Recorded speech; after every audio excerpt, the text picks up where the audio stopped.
guys, welcome to my Etsy channel. This is Nancy from nancybadijo.com and welcome to another episode of Etsy Shop Critique. If this is your first time visiting my Etsy channel and you are either a Etsy seller or thinking of becoming one, this is the place to be. I upload weekly videos on helping Etsy sellers succeed by understanding SEO, branding, social media, and many more topics that will improve the quality of your shop. So make sure that you subscribe and make sure that you give this video a thumbs up. So let's go ahead and get started on this tutorial or on this critique. Today I'm doing a critique on the store called the Adorkable Hooker. And the store owner is called Aileen. So thank you for allowing me to do a critique on your shop. And let's go ahead and get started. So the first thing I normally do on anybody's store is that I pick a particular listing that I would do a critique on. So I'm doing a critique on this actual listing right here.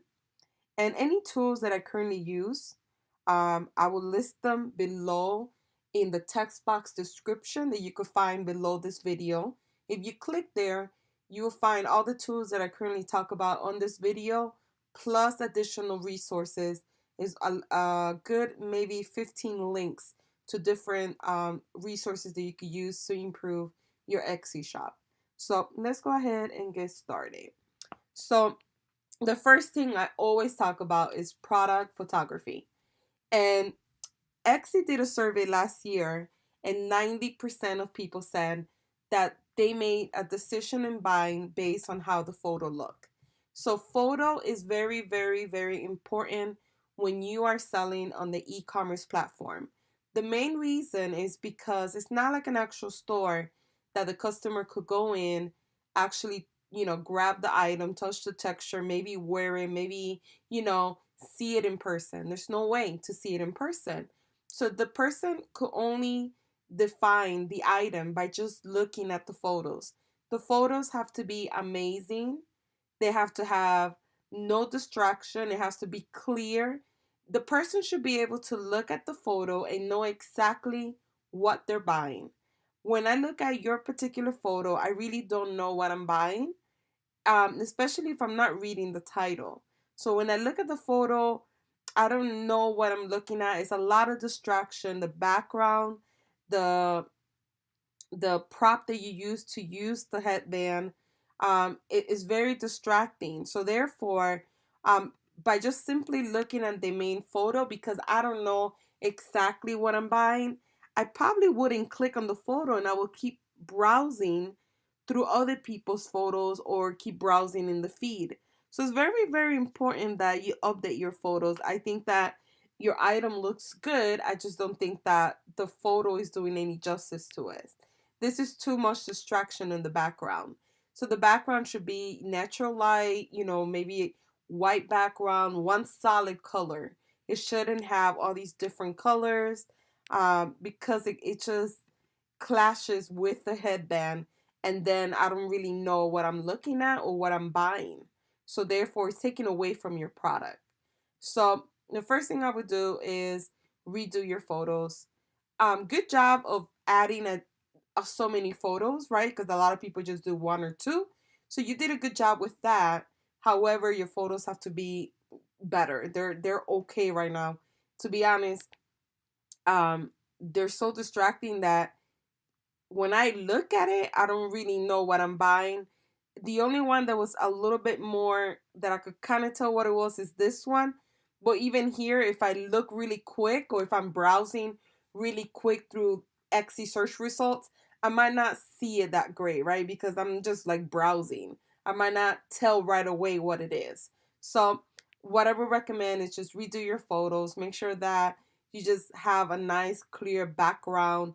Maybe you could look at other stores that sell headbands so you could get an idea of how they showcase, their items. That's what I do sometimes. If I have a product that I'm like, this is hard to market, or how am I going to do the photo for it? That's what I do. I look at other people that have successful stores in the same niche that I'm in, and I kind of like see how they do it so I could have a better idea. This is like one that they sell headbands. See, this is very subtle, very pretty. Something like this would work way better than having so much distraction. So just looking at stores like this that sell headbands, maybe a picture of someone, right? And then wearing the headbands. And this will give you a better idea of how other people do it. This is more clearer. So just doing something simple goes a long way. Sometimes when we personally, try to be very, very creative or try to do other stuff, sometimes it just makes it more, distracting, unfortunately, because it has happened to me too. So, and, keep in mind that don't feel bad that, oh, maybe you need to take the best photo. Um, as Etsy sellers, we wear so many hats, right?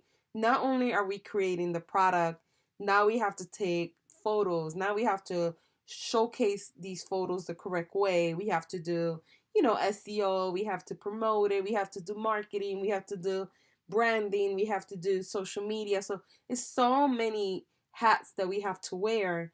So if you know that photography is not the best thing that you're good at, hire someone else to take your photos. Pay someone to do them for you, because at the end of the day, it doesn't matter how amazing your product is.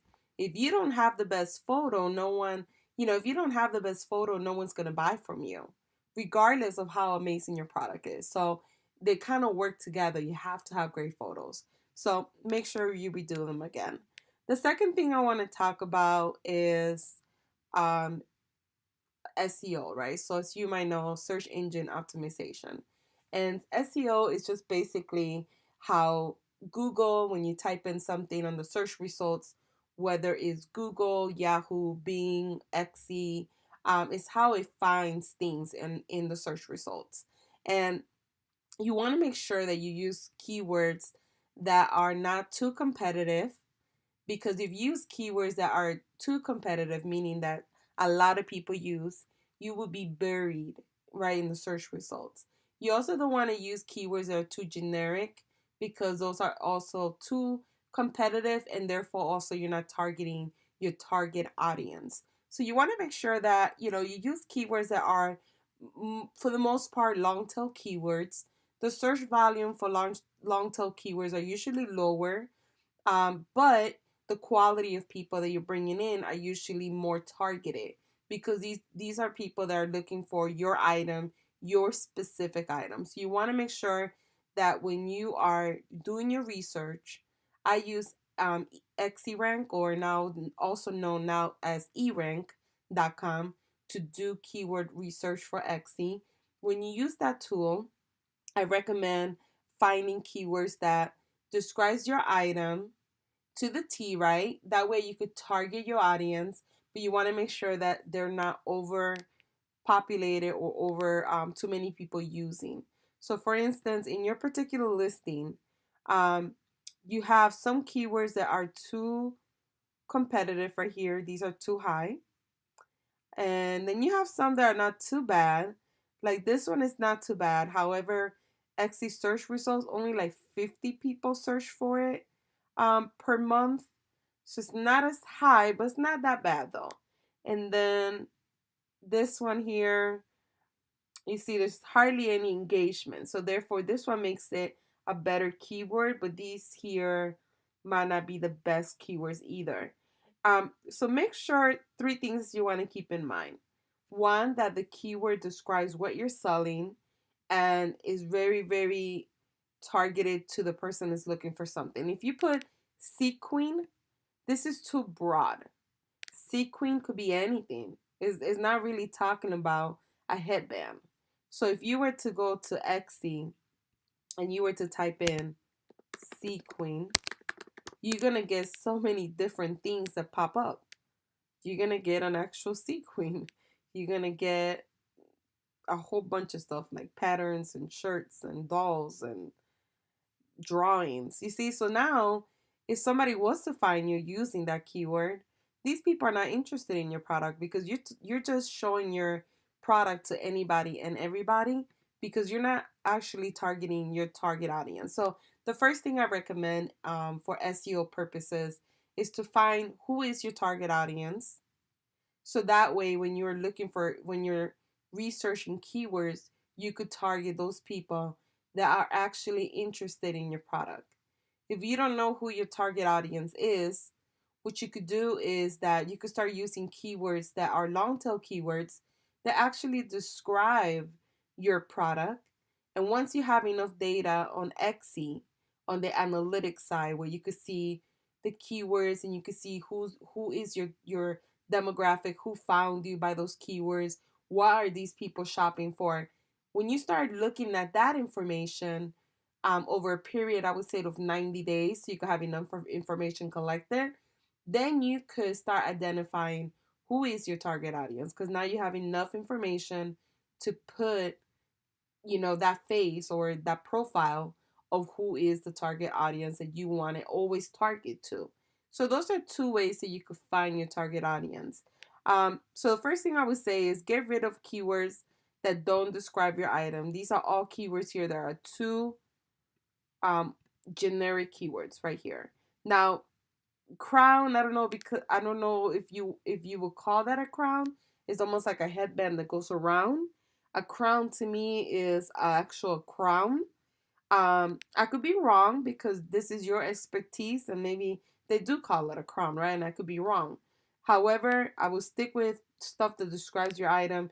If a crown does describe it, then keep that one. However, these here um, will have to go, besides this one here that says crown again. Beach babe, that will have to go. Um, Also, if you find keywords that doesn't have any data, that means that not too many people are searching for that keyword. So therefore, they don't really report any data on it. So you could have a keyword that's too low, meaning no one's looking for, or you could have a keyword that too many people are using, so therefore it's too competitive. So you could have like either one. So once you do the research and you start looking for keywords that not only describe your item but have low competition, has some type of volume like this is a really great volume of monthly searches. And then on top of that, also has high engagement. Those are the keywords that you want to use. And what you want to do is you want to take the keyword, and in your title, you want to enter the main keyword in the beginning of your title. And that's called SEO on page factor. And this is how Google or Xe knows what this item, what you're selling is about. This page is about a Bohemian starfish headband. Let's say that's the keyword. You want to put that keyword here in the beginning of your title. And you also want to put the keyword in the beginning of your listing description. The reason why is because this is called the meta description. And the meta description is what a Google shows somebody when they find you in the search results. Right now, your meta description has a whole bunch of hearts and it says description and it doesn't make sense. So all of this has to go. This is basically this right here. You see? So the first 155 characters is considered the meta description, and it's what basically tells the person that finds you in Google what you're selling. So it should, one, include the main keyword in the beginning of the sentence, and then it should have like a compelling story of what you're selling so they could click and want to buy from you. So that's what you want to include. You want to make sure they include your main keyword and then a short description of what you're selling. Now, after you do that, then on the bottom is where you write your description, and then you break it down into sections, and you kind of go over what you're selling, what's included. You did a really good job with the headings, so in that sense, you've done a good job. Another thing is that once you have all 13 tags, you want to use your tags in your listing description. The reason why, because that's how you optimize your actual listing. That's how people know what your page is about. And two, when somebody searches for another specific keyword, the search results takes those queries, those keywords that you put in there, and Xe will know, oh, this page or this listing or this Etsy shop is all about headbands, and it will rank you up higher in the search results. So you definitely want to make sure that you sprinkle your keywords throughout your listing description. You want to make sure that it does, make sense when they're reading it, but you also want to make sure that people are looking at it and they understand why the purpose of the keyword being in there, right? Just don't stuff keywords. That's what I'm trying to say. But make sure that you put all the keywords in your listing description, and make sure you did like you did it good down here. Make sure that you include all your tags down here as well. Now, the third thing that I want to talk about is your listing description. And the listing description is also very, very important. And the reason why is because the listing description basically tells the customer exactly what to expect. It's really, really important to have a lot of information in the listing description about that particular product because it helps build credibility. So you want to make sure that you include, what's included, what they're ordering, how to order, shipping policy, return policy, color, size, anything and everything they need to know about that particular item. That way there's no confusion. It helps avoid unnecessary messages. It helps build credibility. Then the person will buy from you as well. So it's really nice to include all that information. I think you did a pretty good job with doing your part in the sense of adding all the information that you need to add. So in that sense, you did a really, really good job. What I would do is possibly remove the circles, maybe just leave some emojis. I think it's okay to use emojis because I use them. However, when you use too many of them, they're a little bit distracting. So, for instance, on my account, when I have emojis, I only have them in the headline, in the titles right here. You see? I don't have them all over. And you don't want them all over because it does cause a little bit of distraction. So therefore, in my opinion, I think you should remove the circles and just leave the emojis on the main headlines like you have here, and then remove these, and or maybe just do like a little dash if you want to separate it, but you should remove them because they're a little bit distracting. Okay, so let's move on to the curation of your shop. And the curation of your shop is just basically the overall look of your shop. You have a photo of yourself, which is really important. I think that a lot of people forget that when people buy from Etsy, the reason they're buying from Etsy because it's handmade, and people want something custom made. They want something different, and they also want to know who they're buying from. It's not like when you buy on eBay or on Amazon, you could care less who you're buying from. However, on Etsy, it does work a little bit different. People want to know, where they're buying from, who they're buying from, where are they at, what, city or state or country they're from. So it's just something that a lot of people do look at and read your about me section and etc. So good job on putting a photo. I do like your logo here. What I would suggest is not have your name twice because you already have it here. You have it here, and then you have it in your banner as well.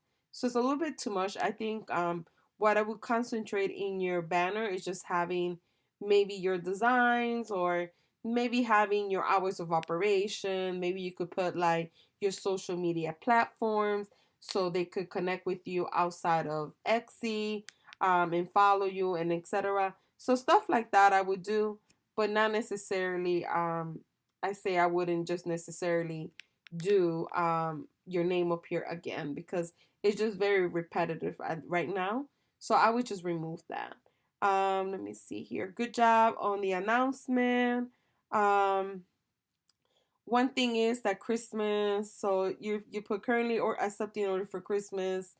You need to update this whenever you have an event like Christmas sale, or you have, any, like, let's say Halloween. You don't want it to be February and you're still talking about Halloween.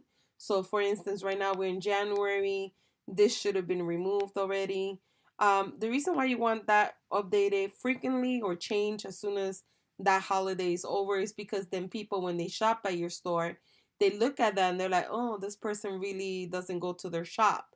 So they get scared of buying because they're like, well, how do I know I'm going to receive my item? They rarely are ever in their shop. So it just doesn't look good. So I would just remove that. Um, Another thing is branding. So branding is just having a uniform color, like colors all across that go with your brand. So you could pick whatever colors you want, but you got to stick with those colors. So if you say your colors are going to be gray, blue, and black, then all your listings should have gray, blue, and black. Your colors in your shop should be gray, blue, and black. Your banner should have that color. Your logo should have that color. And your listings should have that color. I should be able to look at this picture, and this picture on the Etsy search results and say, oh, that's from that store. If I don't say that, that means that I'm not remembering you as a brand. So therefore, if I do end up buying from you, or if I leave today, I probably wouldn't come back because I wouldn't be able to even identify your brand or even think about your name. So it's very, very important that you start branding yourself. So the first thing about branding yourself is picking out colors and sticking to those colors. Making sure that your photos are cropped in a complimentary way. So this photo is, not it's not cropped in a complimentary way. These photos are distracting in the background. This one here, I'm not really sure if I'm buying a Christmas tree, or what I'm buying here without reading the title right. Um, just making sure that when someone looks at your photos, right, they know what exactly they're buying because your products are beautiful. The only problem is that you're not showcasing them the best way. Another thing to keep in mind in the future, don't add your logo on top of your photo. Don't don't add any watermarks either. The reason why is because if you ever get picked to get featured on Etsy, like their newsletter or in their blog, they don't pick photos that have the stamp of the logo on them. So just to let you know, just something you could keep in mind because you never know, you might get picked. So you want to make sure that you don't have any logos on your photos. So yeah, your photos need a lot of work. You need to update the announcement shop. You need to update your banner up here as well.